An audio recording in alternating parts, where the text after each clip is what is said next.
Como é que o vírus transmite de um animal para o outro? Nós estamos falando de influenza, nós estamos falando de vírus que causam sintomatologia respiratória. Não é só respiratório, mas eu vou começar pelo trato respiratório. Se é um vírus que causa sintomatologia respiratória, tosse, espirro, falta de ar nas aves, isso leva a gente a pensar que a gente não pode ter contato com secreções.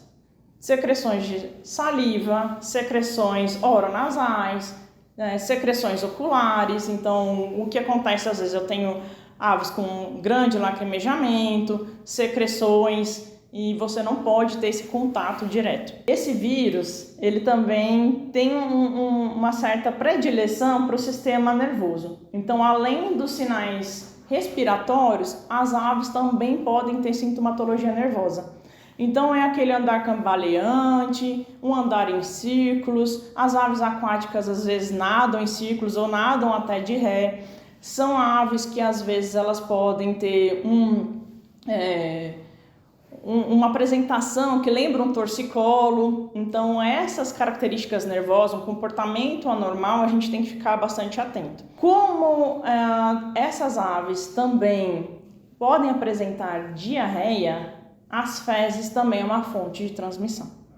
Então eu tenho que tomar muito cuidado com as secreções oronasais, secreções oculares, as fezes e nesse contato, nesse manejo que eu estou tendo direto com as aves vivas e com as aves mortas. Esse é o contato direto. Mas se a superfície está contaminada e eu relo nessa superfície de uma forma indireta, então eu tenho contato com mucosa oronasal ou ocular, você também pode ter essa infecção.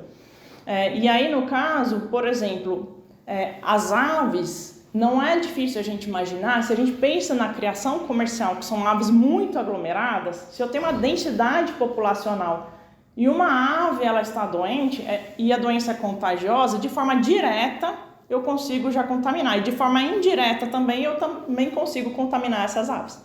Porque às vezes eu posso estar num lugar um pouco distante e essa superfície contaminada eu posso carrear esse vírus de alguma forma. E não é difícil imaginar também, por exemplo, o que a gente viu nas aves marinhas. Qual que é um comportamento de aves marinhas que normalmente são migratórias que vêm para o Brasil? Elas formam colônias para poder se alimentar, para poder fazer ninhos. E são colônias que a gente chama de colônias porque não é de uma mesma espécie. Juntam várias espécies ali junto para poder ter aquela área de reprodução, aquela área de alimentação. Então eu tenho um ambiente que tem muitas fezes, eu tenho um ambiente com muita secreção, eu tenho um contato direto desses animais. Então essa transmissão ela ocorre de uma forma muito mais fácil. Então essas são as formas de transmissão e cuidados que a gente tem que ter. Começa a antever cuidados de manejo para quem está lidando diretamente com esses animais.